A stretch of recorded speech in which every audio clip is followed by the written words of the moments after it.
Hi, my name is Janelle, and recently the announcement videos for March Mystery Madness have gone up on BookTube, and I am excited about participating this year. The prompts looked really fun.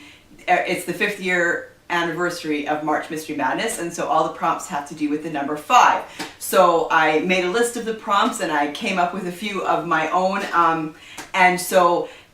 this video is about the selection of books that I will choose from to read for March Mystery Madness. Now, it's not a TBR because I have more than one book for each prompt, and so it's just the books that I will select from to read for March Mystery Madness. So let's just get right into it. The first prompt is the 5th book in a series.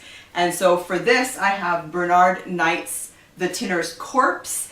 And this is the 5th book in the Crowner John mystery series. This is a historical mystery, and I really like these. I've actually only read a couple in this series. They're set in Devon in, the date's not on here, but they're kind of medieval times, and the main character is a crowner, and I'm not entirely sure what that means, but I do really like these mystery series. My other choice for 5th book in a series is The Abbot's Gibbet by Michael Jecks. These are also medieval historical mysteries, and also, interestingly enough, set in Devon. And this one is set in 1319. And the main character in this is a former Knight Templar, and his name is Sir Baldwin Furnisher, the Keeper of the King's Peace. And I've read a number of these as well, and quite enjoy this series, so this is another possibility. The next prompt is 5 or more words in the title, and so for this I found Death is in the Air. Because I like to make my life a little more difficult, I tried to find actually 5 words in the title. So Death is in the Air. This is a Manor House mystery. I've never read any of this series. This is actually the second one in this series. But what drew me to these when I saw it is that they are set during World War II in England, and so looks very much like a cozy, but I enjoy reading about World War II, so Death is in the Air is definitely a possibility. The other one that I found is The Instance of the Fingerpost by Iain Pears, and again 5 words in the title. And I've read this, so this is a reread, but I read it so long ago I don't remember anything about this book. It's set in 1663, so it's another historical mystery. You will see a pattern here, I'm sure, as we continue, in England, and it's set in Oxford. And so I love the 1600s as a period for historical mysteries, and I enjoy Oxford as a setting very much, and so an instance of the Fingerpost, Iain Pears. The next prompt is, sorry, I've got my little book here that I've written everything in. Page count divisible by 5. So there are some math involved in these prompts. The King's Bishop, Candace Robb. This is 360 pages, and it's an Owen Archer mystery. I read this series a long time ago, and again I don't remember anything about it, but they are set in 1367, and I really enjoyed these, so I'm looking forward to reading this again and seeing if I still like it. Then another one to fit this prompt is The Nameless Dead by Brian McGilloway, and this is a series, Inspector Devlin series. They're set in Ireland, modern day Ireland, and I've read the first one in the series and I quite enjoyed it, and but I've never found any others. This is, I think, the 6th in the series, but I won't hold that against it. This one is 335 pages. And then finally for this category is Sacrifice by Sharon Bolton. I really love Sharon Bolton. She's one of my favorite mystery writers, and Sacrifice is her debut novel. Again, this is a reread for me, 375 pages, and this one is set in, I think it's in the the Shetland Islands in northern Scotland there, and so that's an area that I really enjoy reading about, so this is a definite possibility. The next prompt is the number 5 or 5th in the title, and I found a couple great options here. So Death in 5 Boxes by Carter Dickson, and this is a Sir Henry Merivale mystery. This one was published in 1938, and I really like Golden Age mysteries, so I'm really excited to read this. And I'm fairly certain that the Sir Henry Merivale series are locked room mysteries, and I really like that trope, the locked room trope, and so I'm looking forward to reading this. A cozy late evening party, a cocktail or two, and a nasty murder. So begins the baffling case of the killing of Felix Hay. So, sounds good. And then my other possibility for 5 in the title is Dorothy L. Sayers' 5 Red Herrings. This is from her Lord Peter Wimsey series, and again, this is from the Golden Age, 1931. And I've read a lot of Dorothy L. Sayers, but I haven't read the whole series yet, and so I'm looking forward to that. Lord Peter Wimsey could imagine the artist stepping back, the stagger, the fall, down to where the pointed rocks grinned like teeth. But was it an accident or murder? The next prompt is the letters F-I-V-E in the title, or anywhere on the front cover. And this one was really tricky because of the combination of F and V, but I did manage to find A Winter in Ravensdale by Kate Fielding, so F-I-V and E.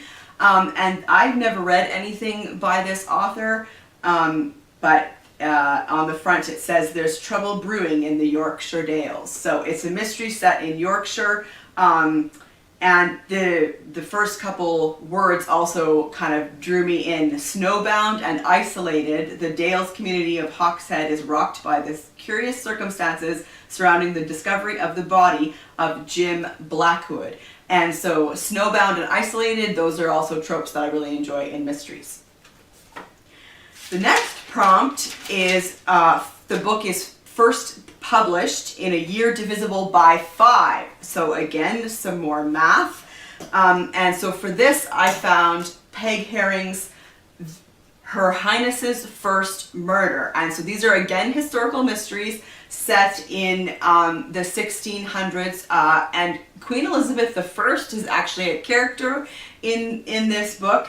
And I read, this is a reread again, I read it years ago and I really don't remember very much. There's another character named Simon, I don't know. But in London, several beautiful women are found dead, their heads missing, and their blood-soaked corpses dressed as nuns. The first victims are prostitutes, but later murders demonstrate that high-born women are in danger too. As the body count rises, terror reigns. Henry VIII is anxious to end the crimes, which are not only horrible in themselves, but also serve as reminders of 2 wives he sent to the execution block. When one of her own ladies becomes a victim, the Princess Elizabeth decides to act. So she's not queen yet, sorry, she's still just a princess. To bring the killer to justice, she recruits Simon, a crippled young man who sometimes keeps her company, and Hugh, the captain of her father's trusted Welsh guard. Since the king would be furious if he knew his daughter was aiding a murder investigation, Elizabeth's involvement is a secret among the 3 of them. Together they work to discover who is killing women and why. I remember really enjoying this, so I'm looking forward to reading it again. And then the other one that fits this category, oh sorry, this was published in 2010, so divisible by 5. The next one that fits is The Man with the Lead Stomach by Jean-Francois Parrot. This was published in 2000, and I was using Gugon to get rid of the sticker, and I actually also managed to get rid of the author's name too, so that's terrible. But this is one set in France, and it's translated, so it's a French mystery, historical fiction again, translated into the English, and this is set in 1761 in Paris, so that sounds very interesting to me. Alright, the next category is a book published in May. And this was actually really hard to find because most books don't put the month that it was published in the copyright information. And I tried looking like for release dates. I would Google it, but I did manage to find a couple. And so one is Death Cap by June Thomson, and this was published in May of 1977. And I've actually read a couple June Thomson, and I quite enjoy this series. It's an Inspector Rudd mystery, definitely in the cozy category. A Cup of Tea or A Cap of Death. Armed with a copy of British Mushrooms and Toadstools, Inspector Rudd sets out to unravel a most genteel murder. One of Mrs. Reen King's acquaintances had managed to slip her a Mickey. In this case, a batch of deadly poisonous mushrooms, the infamous Death Cap. So that sounds good. And then the other possibility is The Devil's Making by Sean Haldane, and this came out in May of 2015. This is a recent find for me. It's the winner of the Arthur Ellis Award for Best Novel, and it's set in Victoria, British Columbia in Canada in 1869. And so that sounded really interesting to me, and there's some psychology involved, and so yeah, I'm looking forward to reading this. The next category is a tree or something made of wood on the cover. So this was a fun one. The anniversary gift for the 5th anniversary is wood, and so that's why they came up with a tree or something wooden on the cover, which is really fun. And so I found Patricia Wentworth's The Clock Strikes 12, and she's got a wooden desk and some wooden chairs on here, so I thought that would count. I've been wanting to read Patricia Wentworth. I've been collecting her books, but I haven't actually read one yet. And so this is a Miss Silver mystery. This is also a Golden Age mystery published in 1944. So I'm really looking forward to dipping my toes in and see if I like the Miss Silver mysteries. The other possibility here is Louise Brindley's Death on the Heath. And this totally counts because of the trees on the cover. This was an easy one. And this is a modern day mystery set in London, and a lady discovers a dead body on Hampstead Heath. And so I've never read any by this author, and so it will be fun to give it a try, see what I think. Then the next prompt is 5 tropes you love. And with this one, I thought that I would see if I could find a book that had all 5 tropes in one book. And I didn't realize when I made that decision that it was going to be really difficult to find a book, because sometimes you don't know what the tropes are until you read the book. So I still want to try and find a book that has 5 tropes in it, but I might not discover that till after I've read it.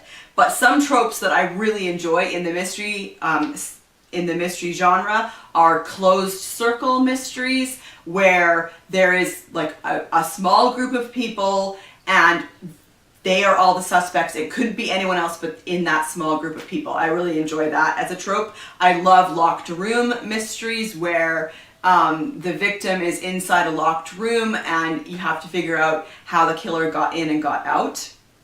I really enjoy country house mysteries, country house weekends. That's a trope I really enjoy. I really like when the murder happens while traveling, so on a boat, on a ship, on a train, something like that. I really like that. I really like the amateur detective trope.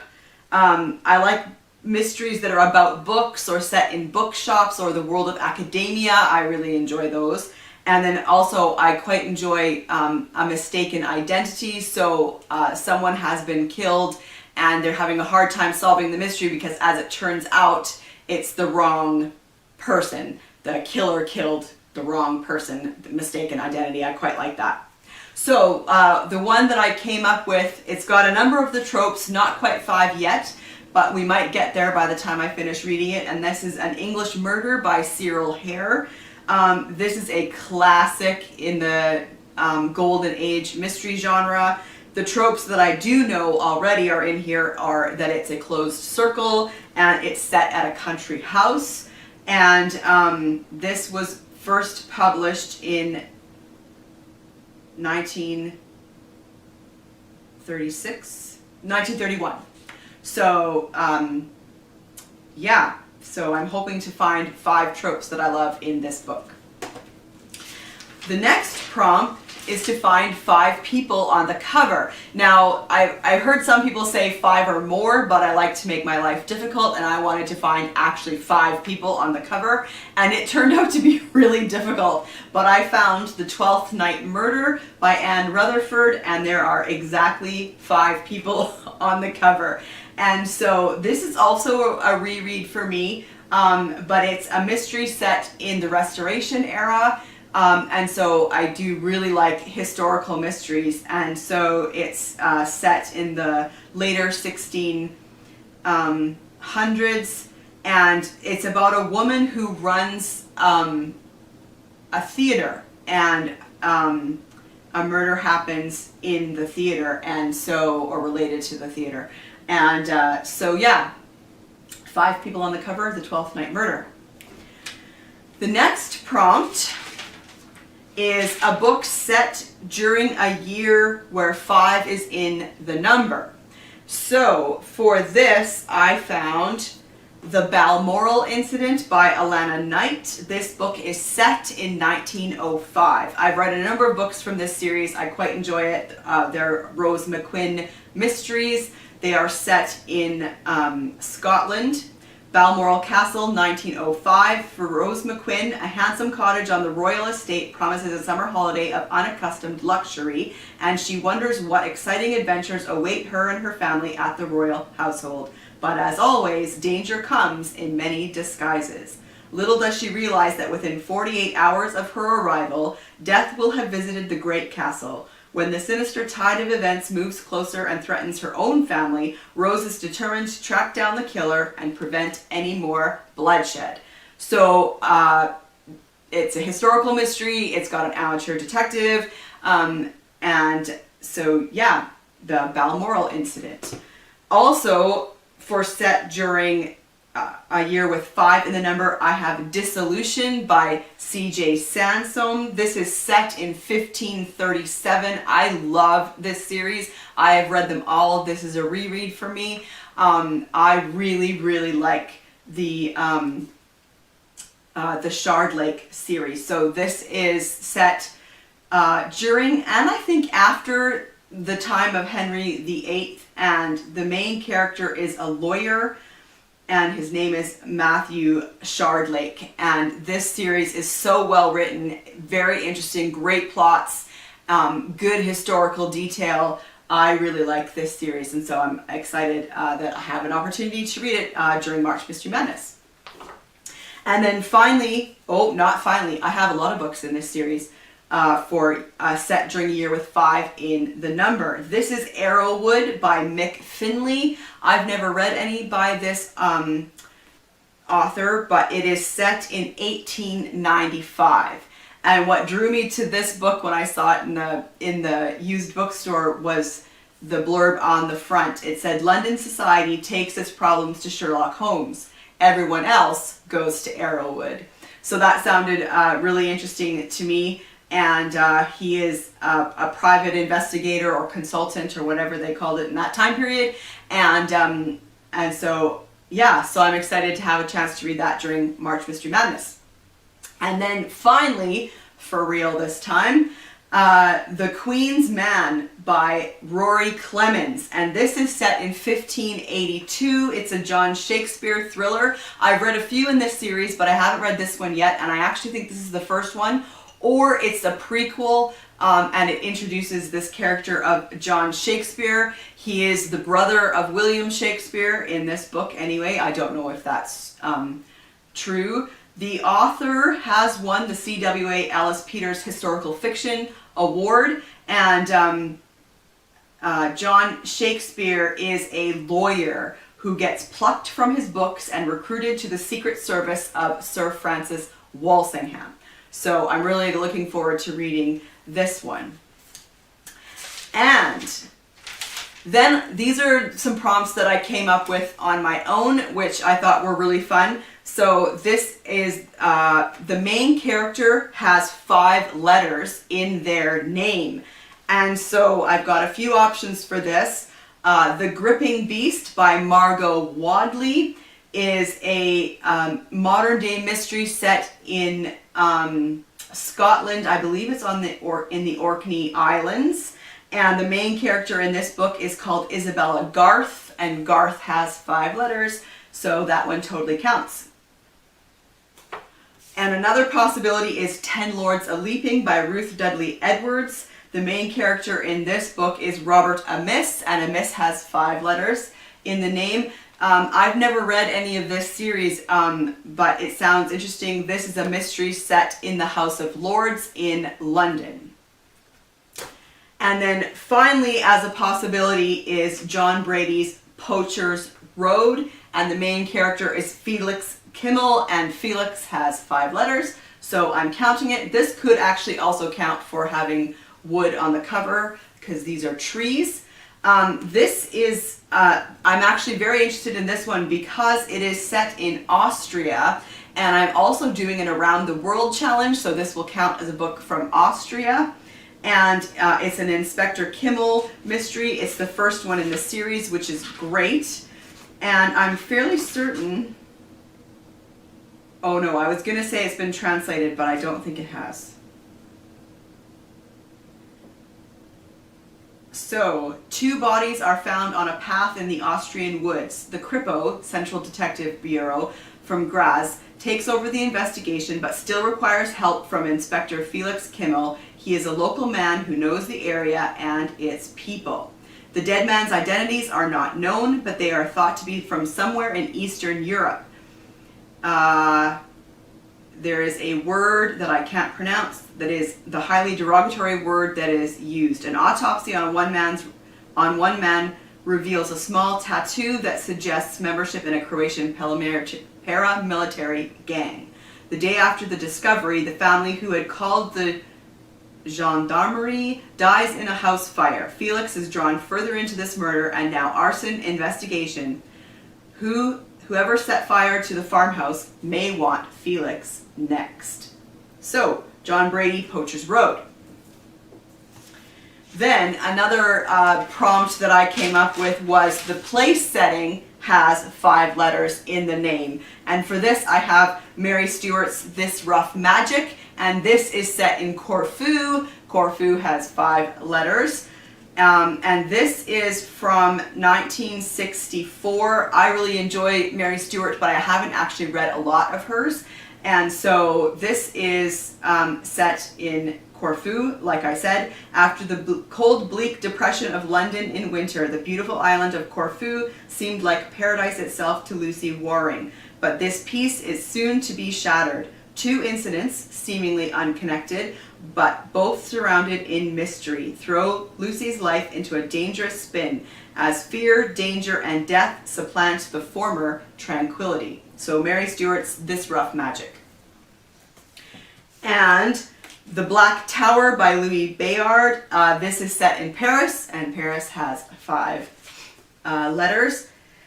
And this is another historical mystery, and this has a character, and I'm probably not going to say the name correctly, but Vidocq, V-I-D-O-C-Q, and it's set in 1818.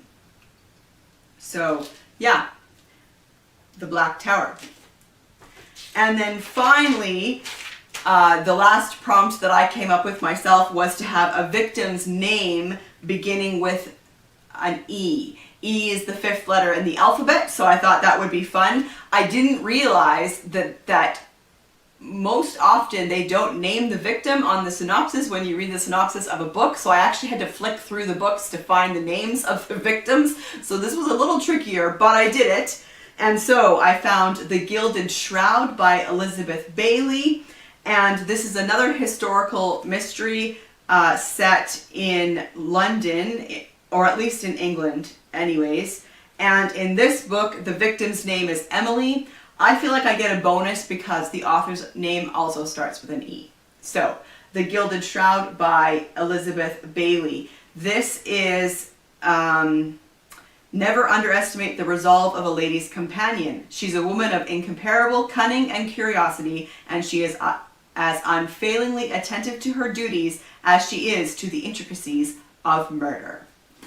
And then finally, Emma in the Night by Wendy Walker, and Emma is the victim in this story. Two sisters vanish, only one comes back. This is a modern day thriller.